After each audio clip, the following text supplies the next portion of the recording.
तो आदाब, नमस्कार, गुड इवनिंग, सत श्री अकाल। आज शनिवार यानी सैटरडे है। कहानी रिकॉर्डेड होती है और आज भी कहानी रिकॉर्डेड है।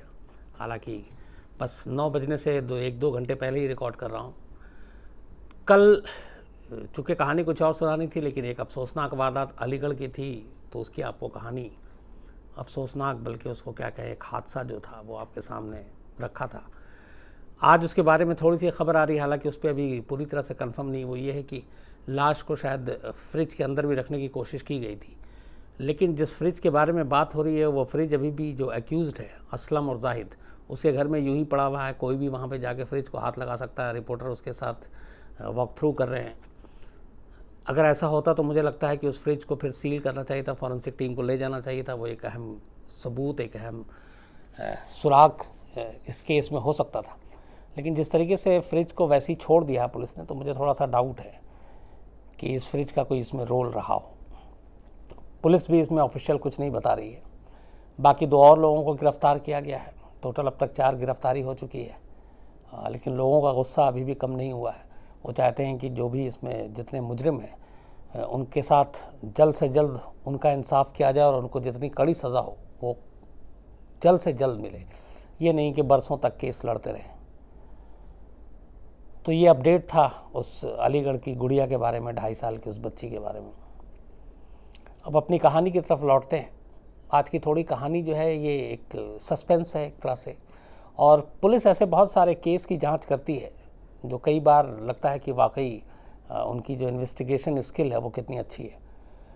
कई मामलों में पुलिस जो है हमें वो न ढंग से जांच कर पाती है, न ढंग से केस को खोल पाती है। इसी अलीगढ़ का भी एग्जांपल अभी लेटेस्ट हम लोगों के सामने है कि 30 मई से गायब थी गुड़िया, लेकिन रिपोर्ट लिखने के बावजूद पुलिस ने गुड़िया को तलाश नहीं किया। 3 दिन बाद खुद ही लाश मिलती है और उसके बाद भी पुलिस आराम से बैठी रहती है। तो सोशल मीडिया, फिर मीडिया में खबर आती है तो पुलिस एक्टिव होती है। लेकिन ये जो कहानी है ये पुलिस के एक नायाब इन्वेस्टिगेशन की कहानी है। किस तरीके से पुलिस के कुछ ज़हीन दिमाग जो अफसर होते हैं वो कैसे बिना सबूत, बिना गवाह, बिना किसी क्लू के किसी केस के अंजाम तक पहुंचते हैं और उसे पहुंचाते हैं। ये बेस्ट एग्जांपल है। कहानी की शुरुआत होती है दिल्ली से। दिल्ली, अक्टूबर का महीना और 2010। तो 2010 अक्टूबर के महीने में दिल्ली में एक पहाड़गंज इलाका है, नई दिल्ली रेलवे स्टेशन के बिल्कुल बाहर आप निकलेंगे और उस पहाड़गंज के इलाके की जो पहचान है ख़ास तौर पर, वैसे तो कई है, वहाँ पे बहुत सारे ट्रेडर्स हैं, होलसेल का बिज़नेस होता है, लेकिन पहाड़गंज अपने गेस्ट हाउसेस के लिए बड़ा फेमस है। और जो फॉरेनर्स आते हैं यहाँ पे वो ज़्यादातर कोशिश करते हैं कि पहाड़गंज के गेस्ट हाउसेस में रहें, क्योंकि वो एक तो सस्ता भी पड़ता है और वहाँ पे फॉरेनर्स की सारी चीज़ों का ख्याल भी रखा जाता है। ज़्यादातर गेस्ट हाउसेस में जो स्टाफ हैं वो भी कई लैंग्वेज बोलते हैं और सस्ता है। रात के टाइम में बल्कि उस गेस्ट हाउसेस की जब लाइट जलती है और उस सड़क से आप गुजरे पहाड़गंज से, तो ऐसा लगता है कि जैसे आप मतलब दिल्ली में नहीं किसी विदेश में हैं। उन होटल के साइन बोर्ड और सारी चीज़ें जो है। तो पहाड़गंज में ऐसे ही इन्हीं गेस्ट हाउस के बीच में एक गेस्ट हाउस था जिसका नाम था होटल महाराजा कैसल। तो होटल महाराजा कैसल में तमाम लोग ठहरे हुए थे। दोपहर करीब 12 बजे रूम नंबर 207 होटल के सुबह हो जाती है। आमतौर पर होटल का स्टाफ सुबह ब्रेकफास्ट के लिए, न्यूज़पेपर के लिए, लॉन्ड्री के लिए कॉल बेल बजाता है। तो रूम नंबर 207 में जो हाउस कीपिंग या होटल का स्टाफ है वो आता है। कई बार कॉल बेल बजाता है लेकिन दरवाज़ा नहीं खुलता। फिर लगता है कई बार ऐसा है कि गेस्ट सो रहे हैं तो वो चला गया। 12 बज गया जब, तो थोड़ी सी उलझन हुई और होटल का एक स्टाफ घंटी बजाता बहुत देर तक, दरवाज़ा अंदर से खुलती नहीं। जब वो दरवाज़ा नहीं खुलता तो वो थोड़ी सी फिर अचानक वो दरवाजे को धक्का देता है। तो जब धक्का देता है तो पता चलता है कि दरवाज़ा अंदर से बंद है नहीं, खुला हुआ है। तो वो आवाज़ देता हुआ कमरे के अंदर जैसे ही दाखिल होता है तो सामने बेड पे एक औरत जिस तरीके से पड़ी हुई थी उसको देख के उसको फ़ौरन लिए लग गया कि ये सो नहीं रही है, बल्कि इसका शायद खून हो चुका है, क्योंकि उसके हाथ पैर अलग से फैले हुए और आंखें खुली हुई, ज़ुबान थोड़ी बाहर। तो बदहवास भागता है, मैनेजर को जाकर रिपोर्ट करता है। मैनेजर भाग कर आते हैं, बाकी होटल के स्टाफ आते हैं और देखते हैं तो पहली नज़र में यही आता है कि ये मर चुकी है। इसके बाद पुलिस को फ़ोन किया जाता है, पुलिस होटल में पहुंचती है, रूम नंबर 207 को खंगालती है। तो पहली नज़र में ये था कि इस औरत की मौत हो चुकी है। उम्र होगी करीब 26 से 28 साल के बीच में। इसके बाद पुलिस लाश को पोस्टमार्टम के लिए भेज देती है, पूरे कमरे की तलाशी लेती है, सारे सामान की तलाशी लेती है, बट ऐसी कोई चीज़ नहीं मिलती कि जिससे कोई मदद मिले। फिर मैनेजर से पूछा जाता है कि कौन है, कब आई, कहाँ ठहरी, इसका नाम क्या है। तो रजिस्टर चेक किया जाता है, पुलिस चेक करती है। तो रजिस्टर पर जो एंट्री थी उससे एक रात पहले ही ये दोनों उस रूम में 2 लोग चेक किए थे, एक ये महिला और एक उसके साथ एक आदमी था, और रजिस्टर पे नाम था विनोद एंड नेहा, और दोनों के आगे जो लिखा हुआ था वो था पति पत्नी। दोनों हस्बैंड वाइफ हैं और रात को ही इन्होंने चेक इन किया था, रात वहीं रुके और अगले दिन 12 बजे ये दरवाज़ा खुलता है और उस नेहा की जो है लाश मिलती है। इसके बाद रजिस्टर को चेक करने के बाद उनका पता देखा जाता है। तो पता जो लिखा गया था वो था 610 राम गली अलीगढ़, बस टोटल पता यही था, 610 राम गली अलीगढ़। तो पुलिस कहती है कि चलो इसका पति कहाँ है, वो उसको फ़ोन किया जाता है जो नंबर दिया गया था, लेकिन फ़ोन स्विच ऑफ था। लाश को पोस्टमार्टम के लिए भेज दिया गया, कमरे की सारी तलाशी ली गई, कुछ ऐसी चीज़ मिली नहीं। अब जाहिर सी बात है पति का इंतज़ार किया जाने लगा कि पति आए तो पता चले कि क्या हुआ था, लेकिन कई घंटे बीत गए, पति लौटा नहीं। अब पुलिस को थोड़ा सा शक हुआ कि हो सकता है पति कातिल हो, कत्ल करके भाग गया हो। पुलिस ने दोबारा उस सारे कमरे की और उस नेहा के और जो उसका पति था विनोद, जो कमरे में सामान थे उनकी तलाशी ली, उसको चेक किया, बट उनमें से ऐसी कोई चीज़ नहीं मिली जिससे कुछ और पहचान मिलती, कुछ और उससे उन लोगों की शिनाख्त होती। तब पुलिस का ये था कि पति भी आ नहीं रहा, तो एक टीम को इन्फॉर्म किया गया और उसको कहा गया कि भैया आप अलीगढ़ जाओ, अलीगढ़ में ये जो पता है 610 राम गली, यहाँ चेक करो ये नेहा और विनोद के साथ और कौन कौन रहते हैं, उनके माँ बाप या जो भी हो। तो पुलिस की टीम वहाँ पे पहुँचती है। वहाँ पहुँचती है तो एक और बुरी खबर उनका इंतज़ार कर रही होती है। जब वो इस 610 राम गली के में पहुँचते हैं तो पता चलता है कि ये पता ही फर्जी है, और इस राम गली के नाम पे वहाँ पे कोई है ही नहीं ऐसी गली, और 610 नंबर कोई मकान ही नहीं है, मकान के वहाँ नंबर दूसरे तरीके के हैं। अब पुलिस के कान खड़े होते हैं, उसे लगता है सब कुछ फर्जी है, और ये भी अब लगता है कि शायद दोनों के नाम भी फर्जी हैं। अब कोई सुराग नहीं, घर का पता फर्जी, तो अब जाहिर सी बात है कि जो रजिस्टर पे नाम होगा वो भी फर्जी होगा। तो अब पुलिस को लगता है कि क्या करें, इन तक कैसे पहुँचे। जो मकतूल है, जिसका कत्ल किया गया, उसका भी उसकी सही पहचान नहीं, जो कातिल है उसका भी सही पहचान नहीं। तो वो जो इंस्पेक्टर पहाड़गंज थाने के उस वक्त, वो फिर से होटल के रूम को चूँकि सील किया गया था, वापस पहुँचते हैं और सारा सामान वैसे ही था, और उन सारे सामान की फिर से तलाशी एक एक करके लेते हैं, देखते हैं कि शायद कुछ इसमें से क्लू मिले, कुछ क्लू मिले, बट सामान में से कोई क्लू नहीं मिलता। कमरे में टेबल पे कुछ पूरियाँ रखी हुई थी, जो खाने वाली पूरी बहुत, तो कई बार सब ने देखा, फिर अचानक पता नहीं इंस्पेक्टर को क्या सूझा, उसने अपने एक स्टाफ से कहा कि ज़रा ये पूरी उठा कर लाओ। वो पूरियाँ उठा कर लेके आया, वो एक कागज़ में लिपटा हुआ था, उसमें कुछ पूरियाँ बची हुई थी, बाकी खा लिया गया था। तो पूरियों को एक साइड में रख कर इंस्पेक्टर उस कागज़ को देखता है जिसमें पूरी लिपटी हुई थी।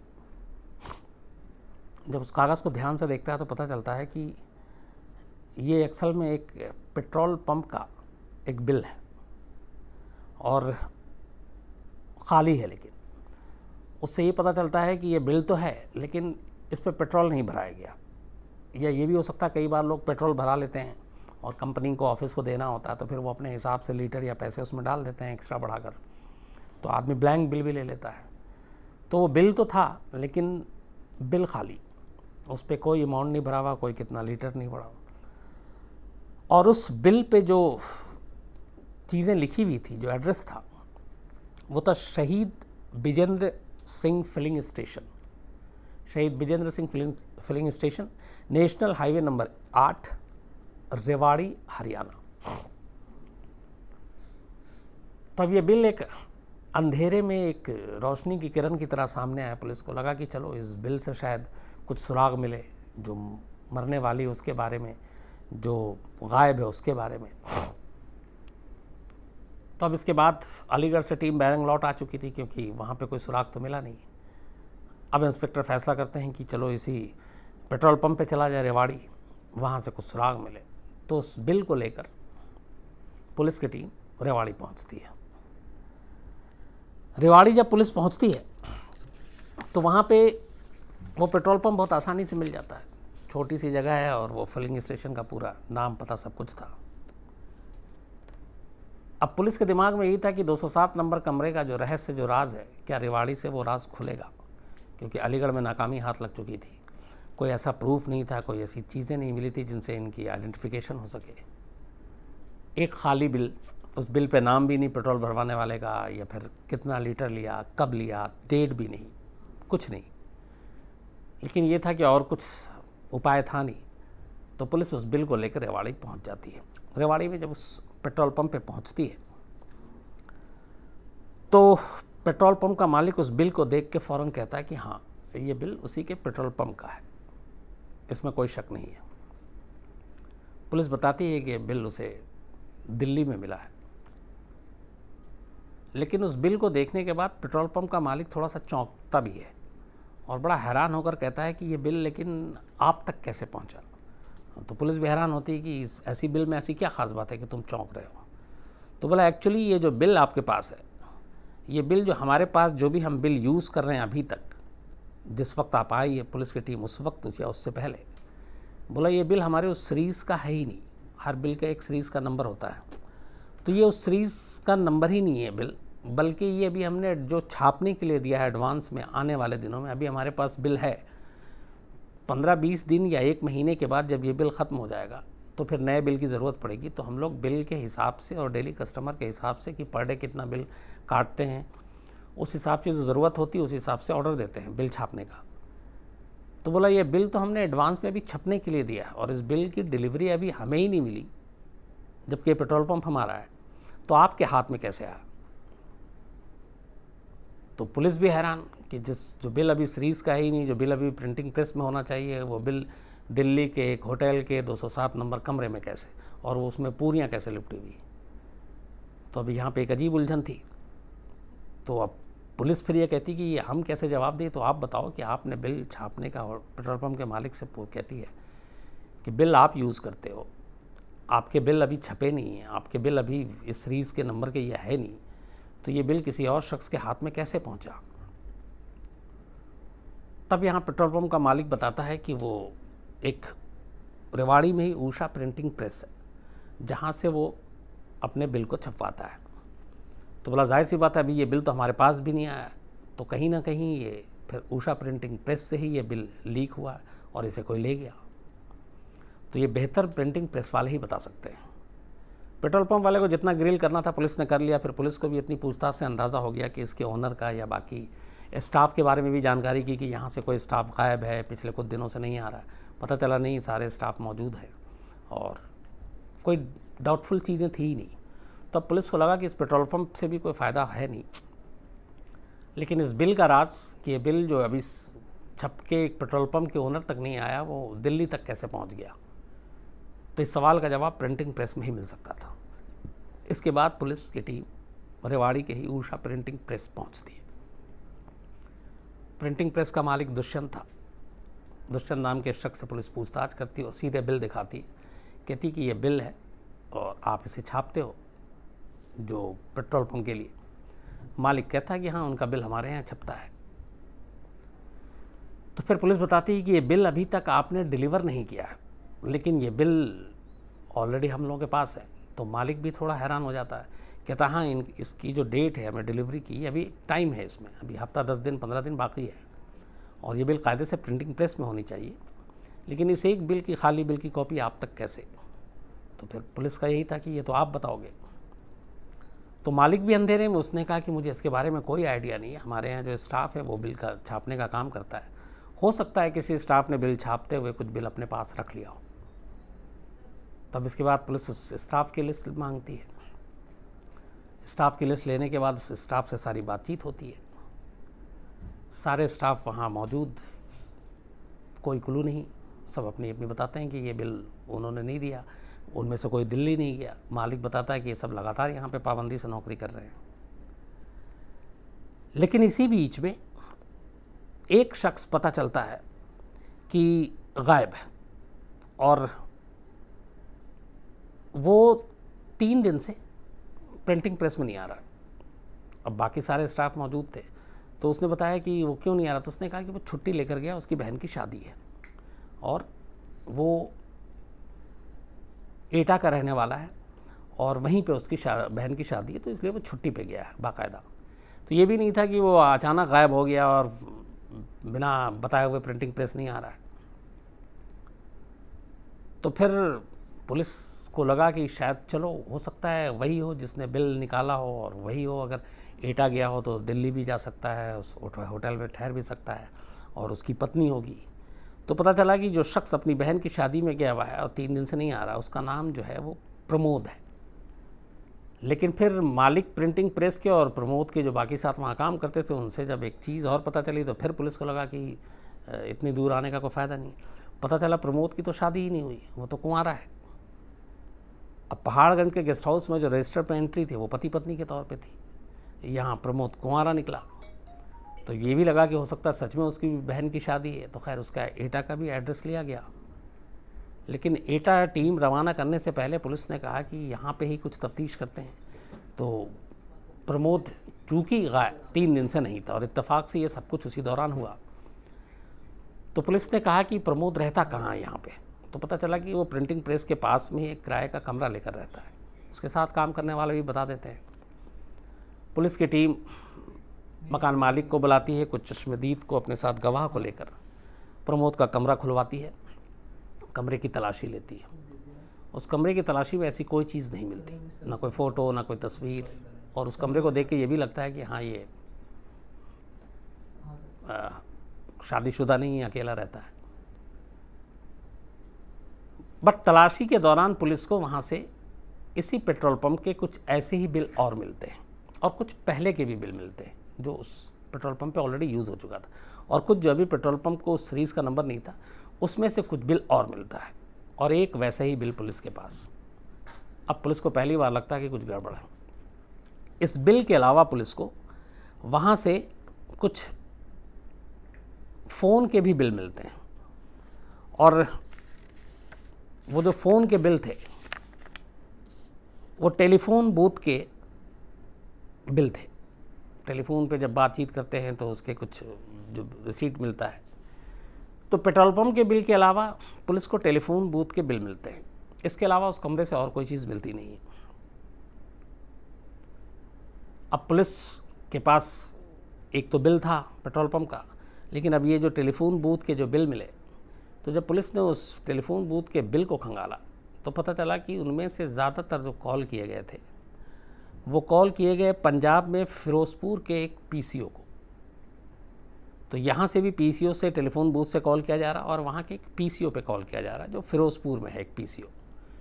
चूँकि वो काफ़ी कॉल थे, तब पुलिस को लगा कि शायद फ़िरोज़पुर के इस पीसीओ से कोई जानकारी मिले। अब ये सारी इन्वेस्टिगेशन चल रही है। देखिए, पहले पेट्रोल पंप से शुरू हुई, पर्ची से शुरू हुई, फिर पेट्रोल पंप गई, फिर पुलिस प्रिंटिंग प्रेस गई, फिर उसके बाद ये टेलीफोन बूथ का बिल मिला। अब दिल्ली पुलिस की टीम यानी पहाड़गंज पुलिस स्टेशन की टीम तय करती है कि इस टेलीफोन बूथ के बिल को खंगालने के लिए फ़िरोज़पुर जाना चाहिए। इसके बाद पुलिस की एक टीम फ़िरोज़पुर रवाना होती है। फ़िरोज़पुर के जिस पीसीओ का वो बिल था जहां कॉल किया जाता था, उस पीसीओ में पुलिस पहुंचती है और वो बिल दिखाती है और बताती है कि ये रेवाड़ी से फ़ोन किया जाता है यहाँ और कई कॉल किए गए। पीसीओ जो बैठता था, जो शख्स ओनर था, वो कहता हाँ ये हमारे यहाँ कॉल आता था, और ये कॉल जो आता था बोला कि उसी टेलीफोन बूथ के बराबर में एक फैमिली रहती है और उस फैमिली का नाम था श्रीनिवास शर्मा, उसके हस्बैंड थे। तो बोला वो श्रीनिवास शर्मा जी के लिए फ़ोन आता था, उन्हीं के घर के लिए, और जब फ़ोन आता था तो हम उनको बुला लेते थे। पहली बार वो कॉल करके कहता था मैं इतने मिनट के बाद दोबारा कॉल करूँगा, फिर अब मैसेज दे देते थे। तो श्रीनिवास शर्मा और उनकी पत्नी जो है वो रेशमा, ये दोनों आकर उस फ़ोन पे बात करते थे जो फिरोज़पुर के टेलीफोन बूथ के पास रहते थे। तो उस बूथ से ये जानकारी मिलने के बाद पुलिस को लगा कि चलो ये जो प्रमोद है शायद इसके रिश्तेदार हों, जानने वाले हों। अब पुलिस की टीम उसी बूथ के बराबर में रहने वाले श्रीनिवास शर्मा के घर में दाखिल होती है, उनसे पूछताछ होती है कि ये फ़ोन आता है क्या। श्रीनिवास शर्मा का कहना था कि उन्हें इसके बारे में जानकारी नहीं, ज़्यादातर ये फ़ोन उनकी पत्नी जो है वो रेशमा उठाती थी। तो बूथ वाले ने भी कहा कि वो एक लेडी आती थी फ़ोन उठाने के लिए और उनका नाम रेशमा है, श्रीनिवास शर्मा की वाइफ है। तो पुलिस कहती है ठीक है, रेशमा से पूछताछ करते हैं कि कौन है वो जो फ़ोन करता है। तो श्रीनिवास शर्मा से कहा गया कि आप रेशमा को बुलाइए, उससे पूछताछ करनी है। श्रीनिवास शर्मा का जो बयान था वो ये था कि रेशमा उसे छोड़ के जा चुकी है। अब पुलिस का माथा ठनकता है, तो कहता कहाँ गई, क्या क्या आपने कोई रिपोर्ट लिखाया? बोला नहीं, वो हम दोनों में झगड़ा हुआ, झगड़ा होने के बाद वो मुझे छोड़ के चली गई। तो बोला आपने पता करने की कोशिश की, कहाँ गई? बोला नहीं। तो बोला क्यों? अब पुलिस को थोड़ा डाउट श्रीनिवास शर्मा पे हुआ कि क्या 207 नंबर में जो कत्ल हुआ था उसमें कहीं श्रीनिवास शर्मा का हाथ तो नहीं है, क्या वो महिला रेशमा तो नहीं है। पुलिस ने श्रीनिवास शर्मा से सख्ती से पूछताछ की। जब सख्ती से पूछताछ की तो फिर श्रीनिवास शर्मा टूटे और उन्होंने कहानी सुनाई। उन्होंने कहा कि उनकी शादी रेशमा से हुई थी, वो दोनों अपना हंसी खुशी ज़िंदगी गुजार रहे थे। तभी बीच में एक शख्स उनके घर पे आता है और उन्हीं के घर में एक कमरा किराए पर लेकर रहने लगता है, चूँकि वो किराएदार रखते थे। और किराए पे रहने के दौरान उस शख्स की रेशमा के साथ नज़दीकियाँ बढ़ जाती हैं, मतलब श्रीनिवास शर्मा की वाइफ की। और रेशमा और वो किराएदार, उन दोनों में प्यार हो जाता है। ये बात श्रीनिवास शर्मा को पता नहीं थी। एक दिन काम से लौटते हुए वो उन दोनों को ऐसी हालत में देख लेते हैं कि बर्दाश्त नहीं होता, और इसके बाद वो रेशमा की बहुत पिटाई करते हैं और उस किराएदार को भी बुरी तरह से हड़काते हैं, मारते हैं, और उसी वक्त उससे कमरा खाली करवा लेते हैं। वो शख्स चला जाता है। उसके जाने के बाद चूँकि अब रेशमा की भी सच्चाई सामने थी, उन्होंने अपनी आंखों से देख लिया था उन दोनों को उस हालत में, तो बोले कि फिर कुछ दिन के बाद ही रेशमा भी घर छोड़कर चली जाती है। और वो उसका पता लगाने की कोशिश नहीं करते, पुलिस स्टेशन में नहीं जाते, इसलिए कि चलो एक बला टली पीछा छूटा, अपनी वाइफ की सच्चाई सामने थी, उसके साथ रहना भी नहीं था अब, तो इसलिए उन्होंने खामोशी अख्तियार की और किसी को खबर नहीं दी। पुलिस को लगा कि अब भी श्रीनिवास शर्मा झूठ बोल रहा है, लेकिन आखिर में श्रीनिवास शर्मा ने जब उस किराएदार का नाम लिया तब फिर पुलिस को लगा कि ये आदमी सच बोल रहा है। वो किराएदार कोई और नहीं बल्कि प्रमोद था। वो प्रमोद जो उषा प्रिंटिंग प्रेस रेवाड़ी में काम करता था। इसके बाद फिर पुलिस ने रेवाड़ी में पूछताछ की और तो पता चला कि कुछ वक्त पहले एक महिला प्रमोद के साथ आकर रेवाड़ी में रहने लगी थी। फिर जो पूरी कहानी है वही हुआ कि जब लड़ाई झगड़ा हुआ, किराएदार उसको हटा दिया, तो वो कुछ दिन इधर उधर रहा प्रमोद, फिर वो रेवाड़ी आ गया। रेवाड़ी में उसने उषा प्रिंटिंग प्रेस में नौकरी कर ली, और इस बीच में उधर चूँकि श्रीनिवास शर्मा और रेशमा के बीच में अनबन हो गई थी, तो उसके बाद भी ये फ़ोन पे दोनों संपर्क पे रहते थे। फिर एक दिन रेशमा अपने पति को छोड़कर रेवाड़ी आ गई और वो प्रमोद के साथ रहने लगी। अब दोनों पति पत्नी की तरह ही रहते थे, शादी नहीं की थी। लेकिन फिर रहते रहते अचानक रेशमा की डिमांड बढ़ने लगी, उसको पैसे चाहिए था, उसको घूमना फिरना, पिक्चर देखना, शॉपिंग करना, और ये सब प्रमोद की बस की बात नहीं थी, क्योंकि वो एक प्रिंटिंग प्रेस में काम करता था, मामूली तनख्वाह थी, घर भी पैसे भेजने होते थे। श्रीनिवास शर्मा थोड़े पैसे वाले अमीर थे, तो वो रेशमा के सारे खर्च उठा लेते थे। बट यहाँ प्यार इश्क मोहब्बत तक तो सब बातें ठीक थी, लेकिन जब बात सर पे आई, जब जिम्मेदारी की आई, जब खर्चे की आई, जब पैसे की आई, शॉपिंग की आई, तो फिर प्रमोद को लगा कि ये गलत उसने मतलब रास्ता चुन लिया। और अब जो अब तक उसे अच्छा लगता था रेशमा के साथ, जब वो उसके घर में आकर रहने लगी, करीब 15 दिन महीना हो गया, तब उसे फिर एहसास हुआ कि शायद वो रेशमा के साथ नहीं रह सकता, क्योंकि उसकी सारी तनख्वाह, उसके सारे पैसे तो इसी की फरमाइश और ख्वाहिश में ही पूरी हो जाती है। फिर उसने प्लान बनाया कि किसी तरीके से रेशमा से छुटकारा पाना है, और रेशमा उसे लगातार प्रेशर डाल रही थी, धमकी भी दे रही थी शादी भी करने के लिए। प्रमोद को शादी करनी नहीं थी, और उतने दिन रहने के बाद रेशमा की सारी चीज़ें भी उसे अच्छी तरीके से शायद मालूम हो गई थी, तो उसे लगा उसके साथ गृहस्थी चलेगी नहीं, तो और कोई रास्ता था नहीं। उसे लगा कि अगर वो रेशमा को मना करता है, साथ में नहीं रखता है, तो वो पुलिस स्टेशन जा सकती है, कई इल्ज़ाम लगा सकती है। तो उसने कहा इसे रास्ते से हटाना पड़ेगा। तो प्लान के तहत उसने फिर एक दिन अचानक रेशमा को बताया कि एटा में उसकी छोटी बहन की शादी है, और उस शादी में चलना, और उस शादी के बाद छोटी बहन की जिम्मेदारी पूरी हो जाएगी, फिर हम दोनों भी शादी कर लेंगे। रेशमा भी खुश हो गई। उसके बाद वो रेवाड़ी से एटा जाने के रास्ते दिल्ली आते हैं बस से।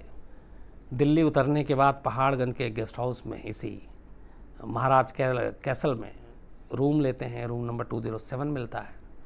रात उसी होटल में गुजारते हैं, और सुबह होने से पहले ही जब रेशमा गहरी नींद में सो गई, तब तकिए से जो प्रमोद है वो रेशमा का मुंह दबाता है, गला दबाता है, और उसको मार डालता है। तो रेशमा की मौत हो गई, और ये सुबह सुबह की बात थी, गहरी नींद में। जब उसे यकीन हो जाता है कि ये मर चुकी है, उसे ये भी था कि वो अपने बैग और ये सारी चीज़ें लेकर जाएगा तो होटल वाले को शक हो जाएगा, क्योंकि हस्बैंड वाइफ के तौर पे ठहरे हैं, उन्होंने रजिस्टर में नाम लिखाया सब कुछ, और अकेले वो कोई बैग लेके जाता तो ये है कि कुछ गड़बड़ तो नहीं है। पहाड़गंज में ऐसे बहुत सारे इंसिडेंट हो चुके हैं पहले भी, तो इसलिए वो सामान ऐसा कोई अपने साथ लेकर चला ही नहीं था। इसलिए कि शादी के नाम पे उसने कहा था कि सारा वहीं नए कपड़े ये सब खरीदेंगे, तो जो भी कपड़े और थोड़े बहुत थे वो रेशमा के थे, और इसके एक आध जोड़े कपड़े थे, और कुछ था ही नहीं उस रूम में। उसके बाद ये कत्ल करने के बाद सुबह सुबह होटल से बाहर निकलता है, और मैनेजर को बता के जाता है वॉक करने के लिए जा रहा है। दरवाज़ा बंद भी नहीं करता, दरवाज़ा को भिड़का देता है बाहर से, और फिर ये वॉक करने निकल जाता है।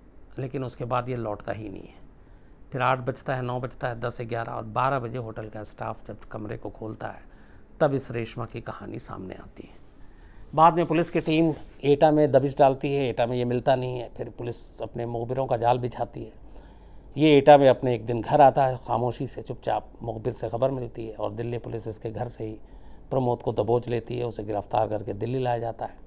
दिल्ली लाने के बाद फिर उससे जब पूछताछ होती है तो अपना जुर्म एक्सेप्ट कर लेता है, और बताता है कि हाँ उसने रेशमा को मारा था।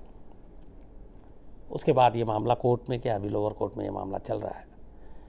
तो ये पूरी कहानी जो थी, ये एक्चुअली जिस कागज़ में पूरियाँ लिपटी हुई थी, उस एक कागज़ की वजह से ये कत्ल का राज खुला। अगर उस इंस्पेक्टर ने ये दिमाग न लगाया होता तो उस कमरे में ऐसा कोई प्रूफ था ही नहीं जिससे ये सुराग मिलता कि ये कौन है, कहाँ से आए हैं, पहचान।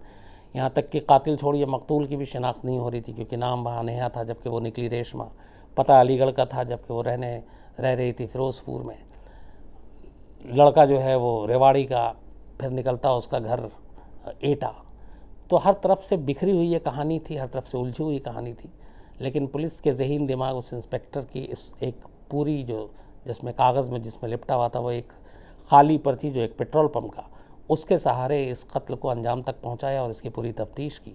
न सिर्फ कातिल को पकड़ा बल्कि कत्ल का मकसद, मकतूल की शिनाख्त, ये सारी चीज़ें सामने आई। तो ये थी कहानी पूरी। अब सोमवार को आपसे मुलाकात होगी लाइव में, कोशिश यही होगी। तब तक अपना ख्याल रखें और अच्छे रहें, सेहतमंद रहें। Thank you very much.